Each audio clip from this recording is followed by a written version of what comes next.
सभी किसान भाई और व्यापारी बंधुओं को मेरा नमस्कार। आज है 13 जून। आप देख रहे हैं आपका अपना कमोडिटी चैनल।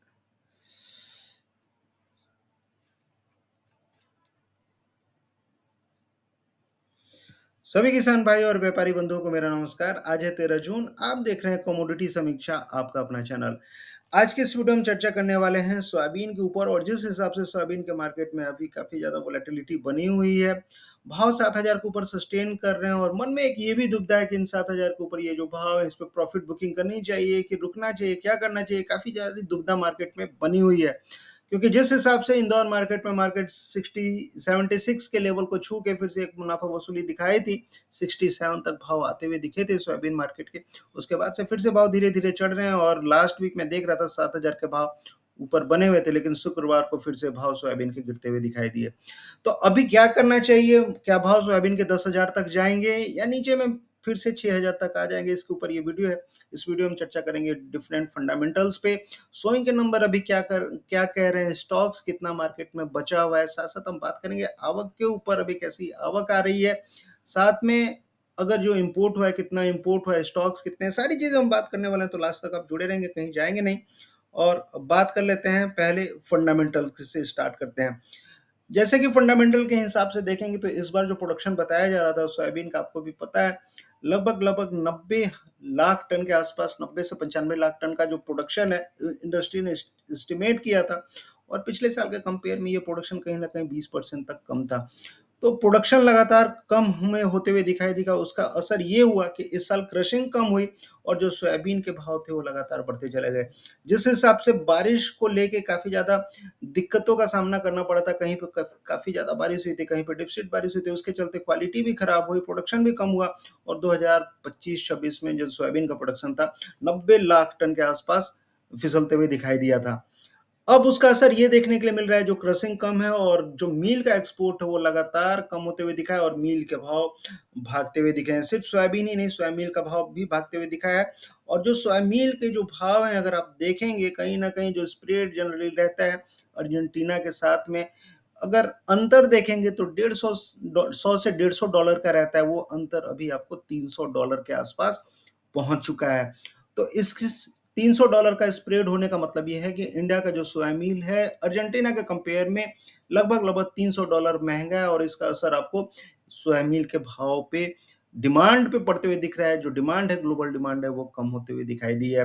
रिसेंट के जो नंबर मैं देख रहा था, पिछले साल के कंपेयर में काफ़ी ज़्यादा कम है सोया मील के एक्सपोर्ट के नंबर। उसका असर आपको मांग पे भी पड़ते हुए दिखाई दे रहा है। क्रश मार्जिन घटती हुई दिखाई दी, और जो क्रशर्स हैं, बड़े मिलर्स हैं, वो अपनी जो ज़रूरत के हिसाब से सोयाबीन खरीद रहे हैं और ज़रूरत के हिसाब से ही क्रश कर रहे हैं। तो कहने का मतलब है कि अगर मांग की बात करेंगे तो मांग के साइड से मांग थोड़ी सी स्टेबल बनी हुई है, ज़रूरत के हिसाब से खरीदारी हो रही है। आप ये चीज़ याद रखिएगा, ज़रूरत के हिसाब से खरीदारी हो रही है। लेकिन इंडस्ट्री की ज़रूरत कितनी है? सोयामील जब क्रश सोयाबीन जब क्रश होता है तो दो चीजें बनती हैं। पहला एक सोया ऑयल बनता है, और दूसरा सोया मील बनता है। सोया ऑयल ऑयल की बात करेंगे तो अभी तक जो इंपोर्ट के नंबर आए हैं, अगर सी ऑफ इंडिया के हिसाब से देखेंगे, तो अभी तक टोटल टोटल जो ऑयल ऑयल का, एडिबल ऑयल का, खानों का तेलों का इंपोर्ट हुआ है, लगभग 78 लाख टन के आसपास का इंपोर्ट हुआ है। पिछले साल 68 लाख टन था। तो डेफिनेटली ये बात है कि अगर डोमेस्टिक मार्केट में सोयाबीन का प्रोडक्शन कम है, बाकी चीज़ों का प्रोडक्शन कम है, तो डेफिनेटली ऑयल का इंपोर्ट लगातार बढ़ते हुए आपको दिखाई देगा, और वो वही हुआ है। पाम ऑयल का इंपोर्ट आप देखेंगे तो 39 लाख टन, 39.67 लाख टन के आसपास का इंपोर्ट हुआ है। पिछले साल 27 लाख टन का इंपोर्ट हुआ था। पाम ऑयल का इंपोर्ट लगातार बढ़ते हुए आपको दिखाई दिया है। और उसके साथ साथ अगर आप देखेंगे, सोयाबीन ऑयल का इंपोर्ट है, वो भी आपको कहीं ना कहीं बढ़ते हुए दिखाई दिया है। तो कहने का मतलब है, सॉरी, सोयाबीन ऑयल का इंपोर्ट थोड़ा सा कम हुआ है, लेकिन पाम का इंपोर्ट आपको काफ़ी ज़्यादा बढ़ते हुए दिखाई दिया है।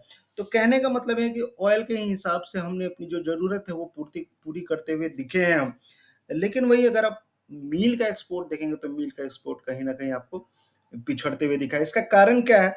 मील का एक्सपोर्ट पिछड़ते हुए दिखा है, इसका कारण क्या है कि ग्लोबल मार्केट में डीडीजीएस का उपयोग फिर से बढ़ते हुए दिखा है। और डीडीजीएस का उपयोग ऐसी चीज़ है कि वो काफ़ी सस्ते में मिल जाता है, और पशु आहार में जिस हिसाब से उसको मिला के इस्तेमाल कर रहे हैं, डीडीजीएस के चलते भी सोया मील का एक्सपोर्ट चाहे सोया मील की डिमांड ग्लोबल मार्केट में आपको कहीं न कहीं, चाहे डोमेस्टिक मार्केट में आपको कहीं न कहीं प्रभावित होते हुए दिखी है।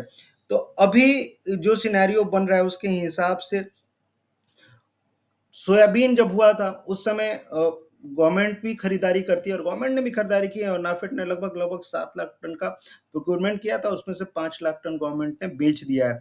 अभी भी गवर्नमेंट के पास 2 लाख टन का स्टॉक्स अभी भी बचा हुआ है। ये 2 लाख टन का जो स्टॉक है वो कैसे निकालेगी, क्या निकालेगी, लेकिन एक तरह से कि गवर्नमेंट के पास भी स्टॉक्स अभी थोड़ा सा टाइटर साइड में चल रहा है। लेकिन एक चीज है, इस बीच में जो सिनेरियो बनते हुए दिखा है, स्पेशली अगर आप ग्लोबल प्रोडक्शन की बात करेंगे तो ग्लोबल प्रोडक्शन इस बार ज़्यादा बताया जा रहा है और स्पेशली ब्राज़ील में 2026-27 का जो क्रॉप है 180 मिलियन टन की क्रॉप बताई जा रही है। ये कहीं न काफ़ी ज़्यादा है। अगर ब्राज़ील की बात करेंगे पिछले 3-4 सालों में धीरे-धीरे जो क्रॉप 172, 173 मिलियन टन की हुआ करती थी, वो क्रॉप 180 मिलियन टन की हो गई है। और चाइना लगातार ब्राज़ील से खरीदारी कर रहा है और ब्राज़ील वाल के जो फार्मर्स हैं, उनको कहीं न कहीं इस साइड से सपोर्ट मिल रहा है। अभी मैं देख रहा था अमेरिका के साइड से एक स्टेटमेंट आया था कि अमेरिका फिर से 12.5% की टैरिफ लगा सकता है, उसमें चाइना का भी नाम शामिल था। तो जो ट्रेड डील को लेके बातें हो रही थी चाइना के ऊपर और चाइना ने जो कमिटमेंट किया था कि 25 मिलियन टन का इंपोर्ट सोयाबीन का करेंगे, वो आगे चल के थोड़ा-सा संशय में है कि 25 मिलियन टन का जो इंपोर्ट था अगले 3 सालों में, पिछले साल ये डील हुई थी, वो पूरा हो पाएगा कि नहीं हो पाएगा। चाइना सबसे बड़ा खरीदार रहा है और इस बार चाइना, अगर आप पिछले साल देखेंगे चाहे इस साल देखेंगे, काफ़ी संशय बना हुआ है कि चाइना कितना इंपोर्ट करेगा। अभी राष्ट्रपति ट्रंप गए थे चाइना कुछ दिन पहले और उसमें काफ़ी सारी बातचीत हुई, लेकिन ये देखने वाली बात रहेगी कि अभी चाइना कितना इंपोर्ट करता है। यूएस मार्केट जो नई फसल है वो भी लगभग स्टार्ट हो जाएगी कुछ दिनों में, उसका आवक का प्रेशर रहेगा और उस हिसाब से देखने वाली बात रहेगी चाइना को कितना एक्सपोर्ट यूएस कर पा रहा है। लेकिन ब्राज़ील के जो नंबर हैं काफ़ी ज़्यादा, देखा जाए तो ग्लोबल जो प्रोडक्शन है उसके हिसाब से काफ़ी ज़्यादा बढ़ते हुए दिखे हैं। इस बीच में अर्जेंटीना का भी जो प्रोडक्शन है, जो आकलन था 48 मिलियन टन का, उसको भी बढ़ा के 50 मिलियन टन के आसपास में किया जा चुका है। तो कहने का मतलब है ब्राज़ील और अर्जेंटीना की भी हार्वेस्टिंग ऑलमोस्ट खत्म हो चुकी है और प्रेशर जो है वो कहीं न कहीं ब्राज़ील और अर्जेंटीना के साइड से भी लगातार एक्सपोर्ट ग्लोबल मार्केट में बढ़ते हुए दिखाई दिया है। लेकिन अगर आप इंडियन मार्केट की बात करेंगे तो इंडियन मार्केट की सीजनैलिटी एक बार समझने की कोशिश करते हैं और जून के महीने में अगर पिछले 10 साल से देखेंगे 2016 से, तो सिर्फ मात्र 2 बार ऐसा रहा है कि सोयाबीन के भाव जून के महीने में बढ़ते हुए दिखाई दिए हैं, 2 से 3 बार। अदरवाइज़ सोयाबीन के भाव हमेशा ही जून में कम होते हैं। इसका कारण ये है कि नई जो सोइंग होती है, जो खरीफ की बुआई होती है, जो भी स्टॉक्स होते हैं, किसान अपना स्टॉक्स निकालने की कोशिश करते हैं और उसको देखते हुए आप देखेंगे कि ये सोयाबीन के भाव हैं जून के महीने में लगातार आपको गिरते हुए दिखाई देते हैं। अगर आप बारिश की बात करें और रिसेंट जो नंबर आ रहे हैं कि किस हिसाब से अभी सोइंग हो रही है, उसकी बात करेंगे तो अभी तक जो सोयाबीन की जो प्रारंभिक अनुमान के आंकड़े आ रहे हैं, उसके हिसाब से सोयाबीन में 19,000 हेक्टेयर की सोइंग लगभग-लगभग हो चुकी है और पिछले साल इस टाइम तक 5 जून तक वो सरकारी आंकड़े थे ये, और 5 जून तक 19,000 हेक्टेयर की सोइंग भारत में हो चुकी थी और पिछले साल 17,000 हेक्टेयर। तो कहाँ 19,000, कहाँ 17,000, ये प्रारंभिक आंकड़े हैं। अगर मोटा-मोटी तौर पे देखेंगे तो 128, 125 लाख हेक्टेयर तक की सोइंग होती है, तो अभी कहना काफ़ी ज़्यादा जल्दीबाजी रहेगी। अभी तो जस्ट शुरुआत हुई है, लेकिन मुझे ऐसा लगता है जिस हिसाब से अभी सिनेरियो ग्लोबल मार्केट में बना हुआ है और स्कार्सिटी है, फर्टिलाइज़र को लेके काफ़ी सारे भाव बढ़े हुए हैं। पेट्रोल, डीज़ल ज़रूर गिर रहा है अभी 2-4 दिनों से, लेकिन अभी भी आप देखेंगे तो $85, $90 के बीच में ही घूम रहा है और ये नंबर्स क्रूड ऑयल के ये नंबर काफ़ी ज़्यादा ऊपर हैं। क्रूड ऑयल के जो प्राइस हैं, अगर आप पिछले साल के कंपेयर में देखेंगे तो पिछले साल के कंपेयर में कहाँ $60-65 के आसपास मामला चल रहा था, अभी 90 और $100 के बीच में चल रहा है लगातार। अभी जो लड़ाई चल रही थी, अगर अमेरिका और ईरान के बीच की लड़ाई की बात करेंगे, डील एक हुई है और उसमें 60 दिनों के लिए सीज फायर रखा गया है, लेकिन जो वास्तविक शांति समझौता है, वास्तविक डील है, वो अभी भी बाकी है, उस पे भी मुहर लगना बाकी है। दोनों पक्षों की साइड से बहुत सारी मांगे हैं, तो देखते हैं क्या रहता है। लेकिन जैसे-जैसे ये शांति वार्ता होती जाएगी, क्रूड ऑयल के प्राइस धीरे-धीरे नीचे आते हुए आपको दिखाई देंगे। हो सकता है $80 के भी नीचे फिसल जाएँ और इसका असर ये जो होगा, जो बायोडीज़ल की जो डिमांड रहती है, क्योंकि देखिए हर कंट्री का क्या है कि बायोडीज़ल का एक सीन है, हर कंट्री ने अपना रखा हुआ है कि बायोडीज़ल हम इस्तेमाल करेंगे और बायोडीज़ल का ज़्यादा से ज़्यादा जो है उपयोग हम करेंगे। मैं आपको दिखाता हूँ और उस हिसाब से चाहे वो यूएसए हो, चाहे ब्राज़ील हो, चाहे अर्जेंटीना हो, ईयू हो, इंडोनेशिया हो, हर किसी का है। बी40 से बी50 इंडोनेशिया का है, उसी तरह ब्राज़ील का देखेंगे तो बी15। तो कहने का मतलब है कहीं न कहीं जो डिमांड है बायोडीज़ल की आपको आप आगे बढ़ते हुए दिखाई दे सकती है। लेकिन अगर ये क्रूड ऑयल के प्राइस अगर ऐसे ही गिरते रहें तो कहीं न कहीं इस बायोडीज़ल के भी डिमांड पे भी कहीं न कहीं इम्पैक्ट हो सकता है। तो कहने का मतलब है बायोडीज़ल बहुत सारी चीज़ से बनता है और उसमें एक सोयाबीन का भी नाम है। अगर बायोडीज़ल की डिमांड कम होगी तो सोयाबीन की भी डिमांड कम होते हुए दिखाई देगी। तो ये सोचिए कि ये जो लड़ाई चल रही है, लड़ाई कहीं न कहीं सोयाबीन से भी इम्पैक्टेड है और अगर क्रूड ऑयल के भाव गिरते हैं तो सोयाबीन के भी भाव आपको गिरते हुए दिखाई देंगे। अब आपको करना क्या है? ये सीज़नैलिटी मैंने आपको दिखा दी और सीज़नैलिटी के हिसाब से मुझे लग रहा है कि जून में भाव और नीचे आते हुए दिखाई दे सकते हैं। 13 जून ऑलरेडी बीत गया, 15 जून मतलब आधा जून निकल चुका है और अगले 15 जून तक क्या होने की संभावनाएं बन रही है।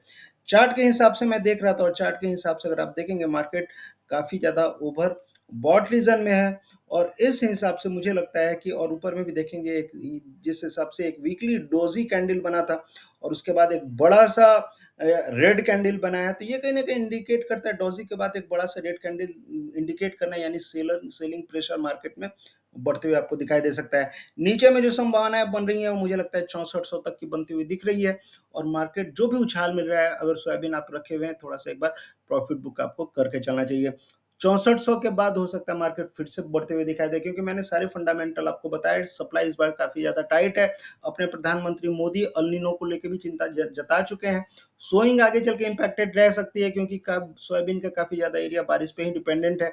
इस बार बारिश काफी ज्यादा कम होगी और ये भी एक असर रहेगा। लेकिन अभी अभी फिलहाल के लिए आपको 6400 तक के लेवल के लिए प्रॉफिट बुकिंग करनी चाहिए। इन स्तरों से फिर से मार्केट आपको बढ़ते हुए दिखाई दे सकता है और जो ऊपर में जो संभावना बन रही है मेरे हिसाब से 8000 तक की संभावना आपको अभी नए नए क्रॉप सीजन स्टार्ट होने से पहले 8000 की संभावना आपको बनती हुई दिखेगी। लेकिन उसके पहले मार्केट एक बार जरूर 6400 तक हो सकता है आए, हो सकता है उसके नीचे भी जाए। तो प्रॉफिट बुकिंग थोड़ा जरूर करिए अगर है, अगर आपको फिर से 6400 के आसपास मिल जाएगा माल तो फिर से खरीद लीजिएगा, अदरवाइज इन स्तरों तक के लिए आपको तैयार रहना चाहिए। तो देखते हैं क्या रहेगा, वैसे ही अपडेट्स मैं आपको देता रहूँगा। ज़्यादा जानकारी के लिए आप ऐसे ही जुड़े रहें कमोडिटी समीक्षा से। बाकी मिलते हैं फिर नेक्स्ट वीडियो में। आपको ये वीडियो कैसा लगा आप ज़रूर बताएंगे। तब तक के लिए थैंक यू। जय हिंद।